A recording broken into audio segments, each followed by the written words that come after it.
दिहले पड़ोसी घर में आगिया लगाए, भौजी गईले लगाए, बोले ली जहर नहीं के बतिया सहाय, भौजी गईली लगाए। अच्छा हरे अच्छा अरे हरे अच्छा अरे नारा लगा नारा। अरे अरे घर के भौजी हाय हाय, बाहर वाली आए हाय, कान खोल के ध्यान दो, देवरों को सम्मान दो, कान खोल कर ध्यान दो, देवरों को सम्मान दो। अब गाना गाओ गाना। भौजी गईली लगाए, भौजी गईली लगाए। भैया से तहरा शिकायत हम करेंगे, घर में अकेले अब नहीं रहेंगे। तो सुनिए भौजाई जी, हम भी कम नहीं हैं। बोलिए ना। जब घर में देवर से लड़ाई होगा, तो ससुरा में साली पर चढ़ाई होगा।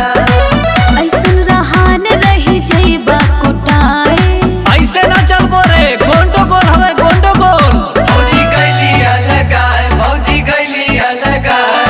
दिहले पड़ोसी घर में आगिया लगाए, भौजी गईली लगाए, भौजी गईली लगाए। बोले ली जहर नहीं के बतिया सहाय, भौजी गईली लगाए, भौजी गईली लगाए। अरे ई का हमरो भौजी घर से भगा देले, चल भाग। अयो रामा। भौजी भौजी भौजी भौजी भौजी गईले लगाए।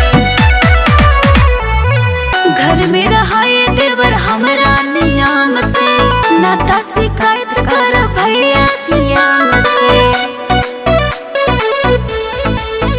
सोनू झप्पू प्रेमी ना गुलामी करी है, अरे चितियम चौहान नहीं हमी घरी है।